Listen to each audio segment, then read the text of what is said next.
Vamos a Brasília agora, que começou essa entrevista coletiva lá do PL sobre esse manifesto em relação à votação deste ano. Para poder discutir tecnicamente com os funcionários do TSE o que é salutar e saudável para a própria democracia.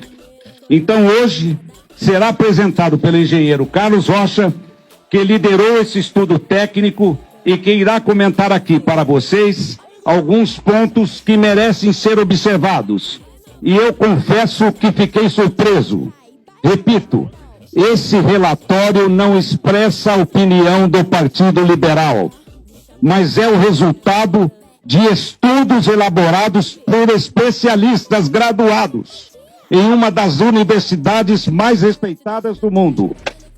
E que, no nosso entendimento, deve ser analisado pelos especialistas do TSE, de forma que seja assegurada e resguardada a integridade do processo eleitoral, com o único intuito: fortalecer a democracia para fortalecer o Brasil.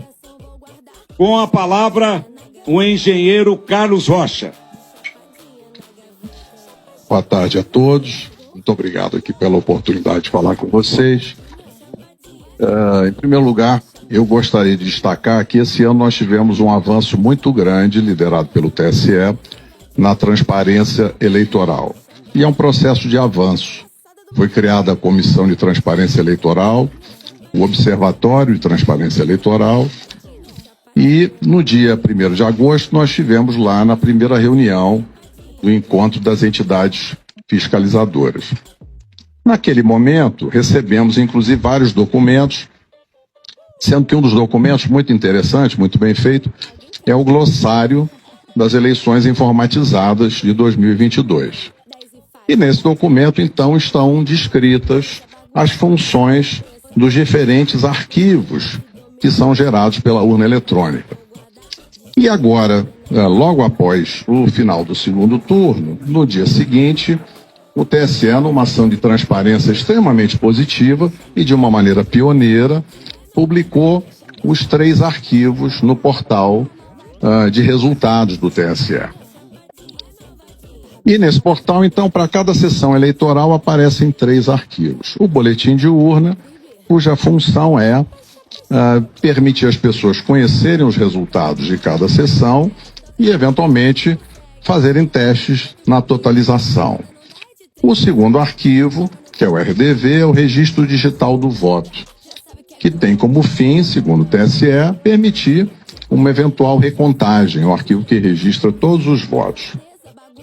E o terceiro arquivo que o TSE nos liberou foi o log da urna, que, segundo a orientação do TSE, é um elemento importante de auditoria para os partidos políticos e para as entidades fiscalizadoras. E o que aparece nesse log de urna? É como se fosse um diário, né, de todas as atividades que cada urna eletrônica realiza, desde a sua preparação no TRE até o final do segundo turno.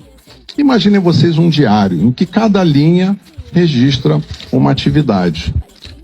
E então, para o registro de cada atividade no log de urna de cada equipamento, o programa que constrói esse log, ele lê 2 dados, 2 informações diretamente do hardware da urna.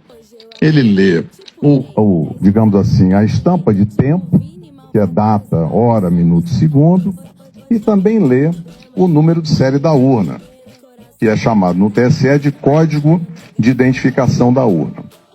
E é muito importante que essas informações estejam todas corretas, porque são essas informações que garantem a associação daquela atividade, daquele registro de atividade com o hardware, com aquele equipamento físico que realizou aquela atividade.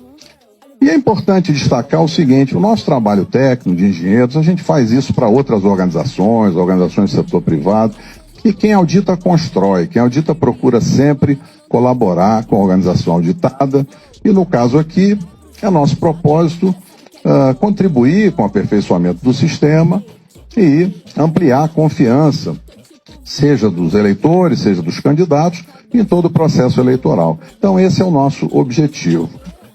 E nessa linha, então, seguindo a orientação do TSE, fomos analisar os arquivos log de urna, que é esse elemento de auditoria que pela primeira vez foi divulgado junto com os boletins de urna. E como é que a gente fez isso? A gente foi buscar uma plataforma inteligente de dados, usamos também plataforma planilhas Excel, mas como as tabelas são muito grandes, foram construídas duas grandes bases de dados, uma com todas as linhas de todos os boletins de urna, para fazer análise de registro de votos, e a outra tabela, uma grande tabela, com todas as linhas de todos os arquivos log de urna, de todas as urnas. São mais de 472 mil urnas. Ao montar essa tabela, aí surgiu uma ocorrência, que foi que nos chamou a atenção. Em alguns milhões, na realidade, em alguns bilhões de linhas, aparece apenas um número, que é um número inválido, ele está fora da faixa de numeração. Os códigos de identificação da urna, que são o número de série, eles vão até um valor de 2 milhões e pouco. E esse número que aparece lá é um número de 67 milhões e uns quebrados. Ora, buscamos diversas formas de encontrar mais informações, mas infelizmente ficou constatado nesse trabalho da equipe técnica que há dois comportamentos diferentes. Um comportamento das urnas novas, né? Que são as urnas modelo UE 2020, que chegaram recentemente. São pouco menos de 193 mil urnas, está mais ou menos 40,8% de todas as urnas.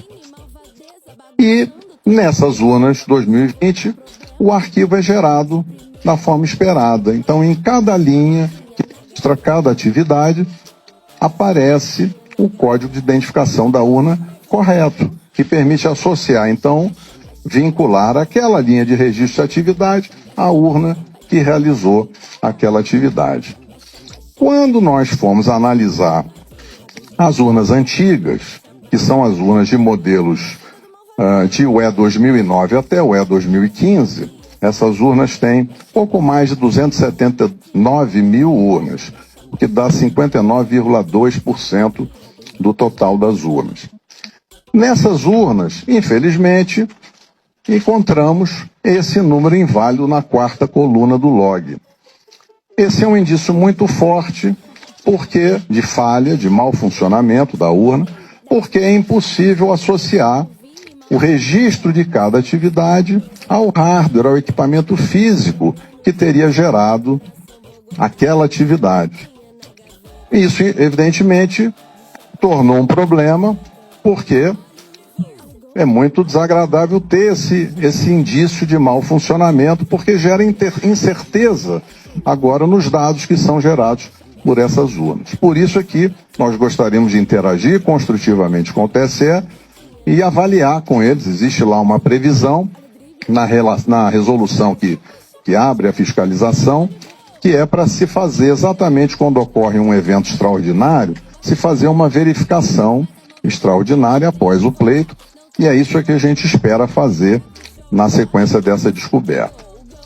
Um outro tema para finalizar é que surgiu uma outra ocorrência, que também é uma ocorrência importante, porque descobriu-se que existem urnas que travaram, assim como o nosso celular trava, assim como o computador trava, e quando acontece isso, a gente precisa muitas vezes desligar e ligar de novo. E isso aconteceu com urnas eletrônicas. Então, urnas travaram e foram desligadas no meio do período da votação, na chave, possivelmente o mesário fez esse desligamento, e foram religadas para que a urna voltasse a funcionar. Uai, seu app de vídeos curtos.